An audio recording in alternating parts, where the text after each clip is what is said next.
Amigos e amigas, vamos a mais um momento da nossa liturgia da palavra. Momento de fé, de introspecção, de meditação. Vamos deixar Deus nos falar. Conheça a palavra de Deus e salve-se para a vida eterna. Eu transmito sempre nos meus endereços telemáticos. É só digitar Paulo Roberto Maciel no campo de busca do Google e você chega ao meu Facebook, blog, Instagram, YouTube com mais de 10 mil vídeos. Pode também escrever, digitar Paulo Roberto Maciel 7919. Vou passar para vocês a liturgia referente ao dia 5 de agosto de 2024, segunda-feira, 18ª semana do Tempo Comum, ano B, onde se enfatiza mais o Evangelho de São Marcos. A cor dos paramentos litúrgicos é verde e no rito da missa temos a celebração à escolha, ou dedicação da Basílica Santa Maria Maior. Memória facultativa aí a cor branca. A cor é branca. Na missa comum, cor verde, conforme eu estou simbolizando aqui. Bem, vamos passar às leituras que nos são indicadas pela Igreja. A Igreja que nos comunica essas leituras que são universais. Primeira leitura do livro do profeta Jeremias, capítulo 28, versículos do 1 ao 17. Nesse mesmo ano, no início do reinado de Sedecias, rei de Judá, no 5º mês do 4º ano, disse-me o profeta Ananias, filho de Azur, profeta de Gabaon, na casa do Senhor e na presença dos sacerdotes de todo o povo. Isto diz o Senhor dos Exércitos, Deus de Israel: quebrei o jugo do rei da Babilônia. Ainda 2 anos eu farei reconduzir a este lugar todos os vasos da casa do Senhor, que Nabucodonosor, rei da Babilônia, tirou deste lugar e transferiu para a Babilônia. Também reconduzirei a este lugar Jaconias, filho de Joaquim e rei de Judá, juntamente com toda a massa de judeus desterrados para a Babilônia, diz o Senhor, pois eu quero o jugo do rei da Babilônia.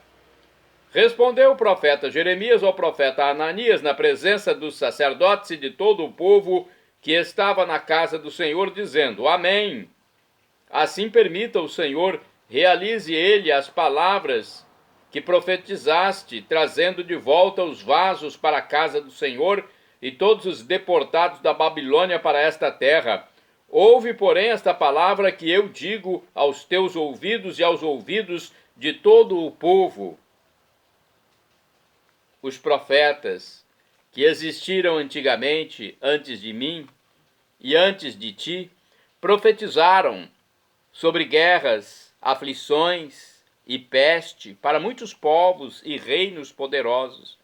Mas o profeta que profetiza paz, esse somente será reconhecido como profeta que, em verdade, o Senhor enviou quando sua palavra for verificada. Então, o profeta Ananias retirou o jugo do pescoço do profeta Jeremias e quebrou-o. E disse a Ananias na presença de todo o povo: Isto diz o Senhor: deste modo quebrarei o jugo de Nabucodonosor, rei da Babilônia, dentro de 2 anos, livrando dele o pescoço de todos os povos. E foi-se pelo seu caminho o profeta Jeremias. Depois que o profeta Ananias havia retirado o jugo do pescoço do profeta Jeremias, dirigiu-se novamente a palavra do Senhor a Jeremias: Vai dizer a Ananias: Isto diz o Senhor: Quebraste um jugo de madeira, mas em seu lugar farás um de ferro. Isto diz o Senhor dos Exércitos, Deus de Israel: Pus um jugo de ferro sobre o pescoço de todas estas nações para servirem a Nabucodonosor, rei da Babilônia, e lhe serão de fato submissas. Além disso, dei-lhe também os animais do campo. Disse ainda o profeta Jeremias ao profeta Ananias: Ouve, Ananias, Não foste enviado pelo Senhor e, contudo, fizeste este povo confiar em mentiras. Isto diz o Senhor: eis que te farei partir desta terra. Morrerás este ano, pois pregaste a infidelidade contra o Senhor. Naquele ano, no último mês, morreu o profeta Ananias. Palavra do Senhor, graças a Deus. Agora o salmo responsorial é o 118, na Bíblia de tradução da Septuaginta para o latim, a Vulgata, e 119 na Bíblia de Jerusalém. Versículos 29, 43, 79, 80, 95, 102, refrão 68b. Ensinai-me a fazer vossa vontade. Repitamos. Ensinai-me a fazer vossa vontade. Afastai-me do caminho da mentira e dai-me a vossa lei como um presente. Ensinai-me a fazer vossa vontade. Não retireis vossa verdade de meus lábios, pois eu confio em vossos justos julgamentos. Ensinai-me a fazer vossa vontade. Que se voltem para mim os que vos temem e conhecem, ó Senhor, vossa aliança. Ensinai-me a fazer vossa vontade. Meu coração seja perfeito em vossa lei, e não serei de modo algum envergonhado. Ensinai-me a fazer vossa vontade. Espreitam-me os maus para perder-me, mas continuo sempre atento à vossa lei. Ensinai-me a fazer vossa vontade. De vossos julgamentos não me afasto, porque vós mesmo me ensinastes vossas leis. Ensinai-me a fazer vossa vontade. Repitamos. Ensinai-me a fazer vossa vontade. Vamos agora aclamar e depois proclamar o Santo Evangelho. O Evangelho de hoje, escrito por São Mateus, também conhecido como Levi, capítulo 14, versículos do 13 ao 21. E a aclamação está em Mateus 4, versículo 4. Aleluia, aleluia, aleluia, aleluia, aleluia, aleluia, aleluia, aleluia. O homem não vive somente de pão, mas de toda palavra da boca de Deus. Aleluia, aleluia, aleluia, aleluia, aleluia, aleluia, aleluia, aleluia. O Senhor esteja convosco, Ele está no meio de nós. Proclamação do Evangelho de Jesus Cristo segundo São Mateus. Glória a vós, Senhor. Pelo sinal da Santa Cruz, livra-nos Deus nosso Senhor dos nossos inimigos. Naquele tempo, quando soube da morte de João Batista, Jesus partiu e foi de barco para um lugar deserto e afastado. Mas quando as multidões souberam disso, saíram das cidades e o seguiram a pé. Ao sair da barca, Jesus viu uma grande multidão. Encheu-se de compaixão por eles e curou os que estavam doentes. Ao entardecer, os discípulos aproximaram-se de Jesus e disseram: este lugar é deserto e a hora já está adiantada. Despede as multidões para que possam ir aos povoados comprar comida. Jesus, porém, lhes disse: eles não precisam ir embora, dai-lhes vós mesmos de comer. Os discípulos responderam: só temos aqui 5 pães e 2 peixes. Jesus disse: trazei-os aqui. Jesus mandou que as multidões se sentassem na grama. Então pegou os 5 pães e os 2 peixes, ergueu os olhos para o céu e pronunciou a bênção. Em seguida partiu os pães e os deu aos discípulos. Os discípulos distribuíram às multidões. Todos comeram e ficaram satisfeitos, e dos pedaços que sobraram recolheram ainda 12 cestos cheios.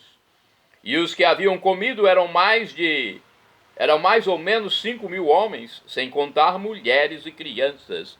Palavra da salvação, glória a vós, Senhor. Pelo sinal da Santa Cruz, livra-nos Deus nosso Senhor dos nossos inimigos. Vamos refletir sobre esse texto.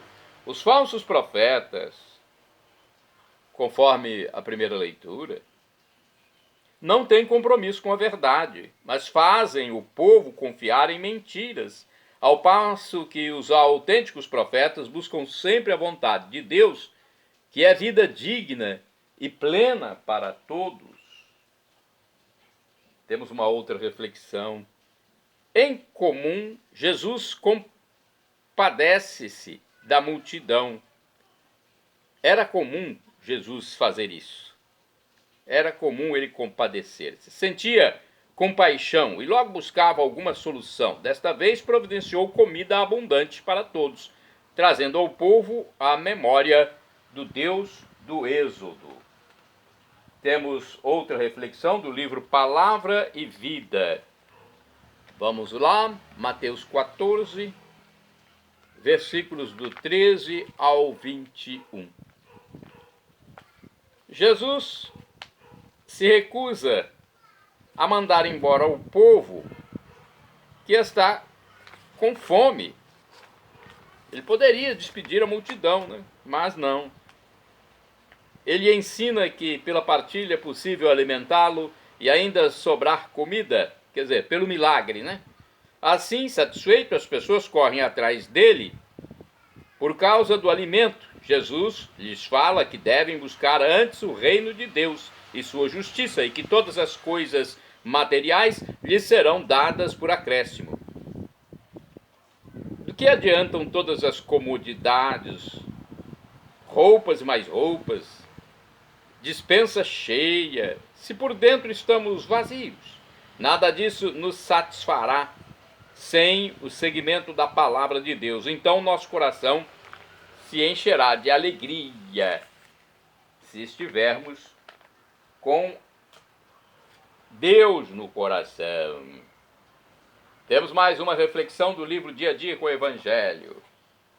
Informado da morte de João Batista, Jesus se afasta da cidade, símbolo da ganância e opressão, e se retira para um lugar deserto, afastado, onde vai celebrar um banquete. Banquete da abundância de alimentos para todos.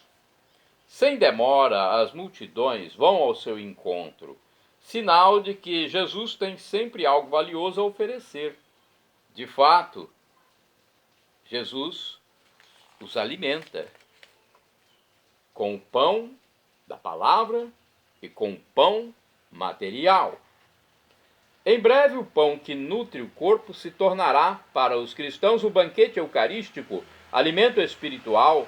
Jesus mostra que a solução da fome não está no sistema de compra e venda, que leva ao acúmulo e exploração de alguns sobre a pobreza e a fome de muitos. Caberá aos discípulos, principalmente às lideranças do povo, organizar a sociedade e promover a igualdade para todos. Assim, ninguém passará necessidade, como numa família unida. Bem, o que na verdade aconteceu foi um milagre. Jesus transformou 5 pães e 2 peixinhos numa grande quantidade de alimento para mais ou menos 5.000 homens. É um dos milagres mais comentados de Jesus.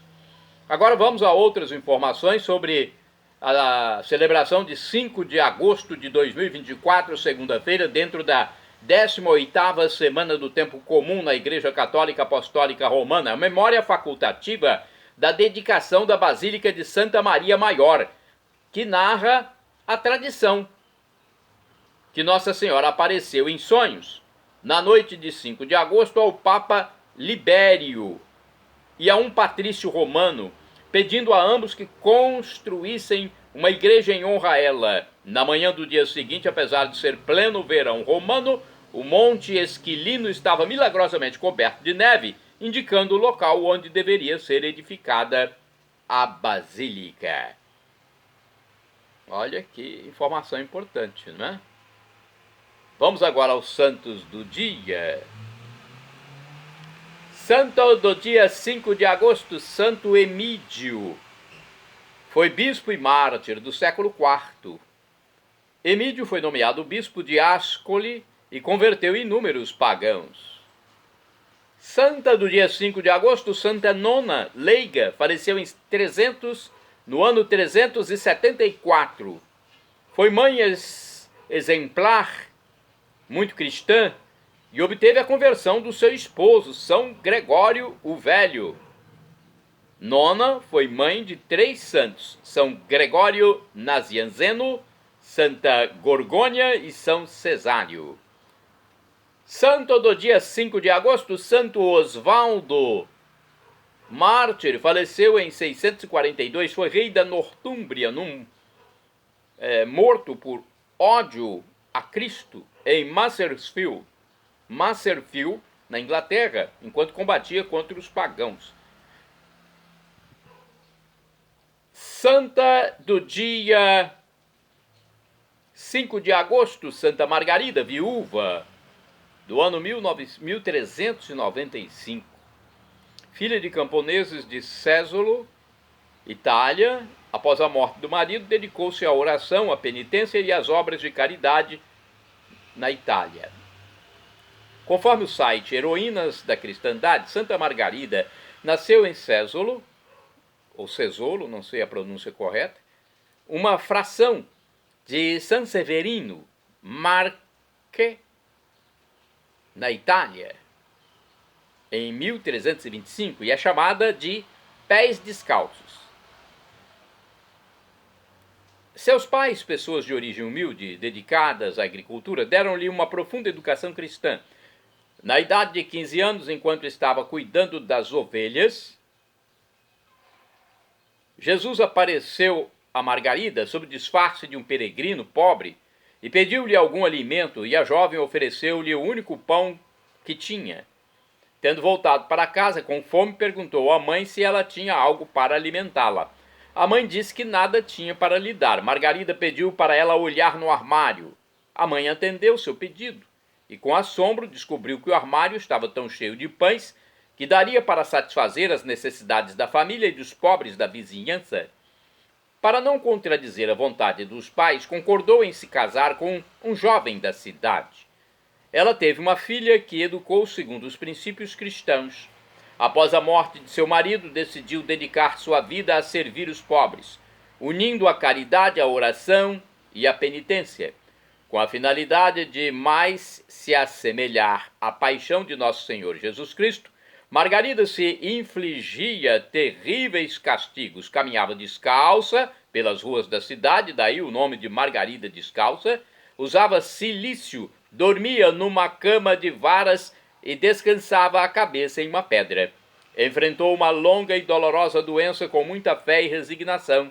Em 5 de agosto de 1395, aproximando-se da morte, atendendo ao pedido da filha para que ela deixasse uma recordação, a pele dos pés saiu em forma de sapatos, com a marca de todos os 5 dedos. Depois disso, ela expirou. Seu corpo está sepultado na igreja paroquial de Césolo, e o martírio romano diz: em San Severino Marche, Santa Margarida, viúva. Santo do dia 5 de agosto, Beato Francisco Zanfredini, eremita, do ano 1350, foi terciário franciscano que, após doar seus bens aos pobres, viveu quase 50 anos numa ermida em Monte Granaro, na Itália.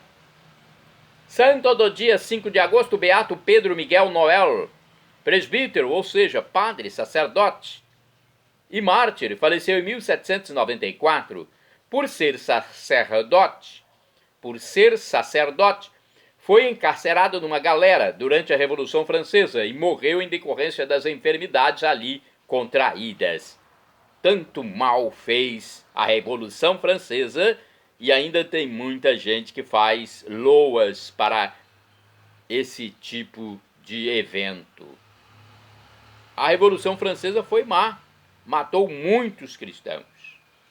Agora vamos falar sobre Santo Osvaldo de Nortúmbria. Eu já citei o nome dele, mas não falei da biografia. Ele é um santo de 5 de agosto, Santo Osvaldo de Nortúmbria. Conforme o site Sagrada Missão, Santo Osvaldo nasceu em 604. Era filho do rei pagão Etelfrite, da Nortúmbria, futura Inglaterra, e da princesa Asha. O reino foi invadido em 616, quando seu pai morreu na batalha contra o rei Edim, que assumiu o trono e depois fundou a cidade de Edimburgo.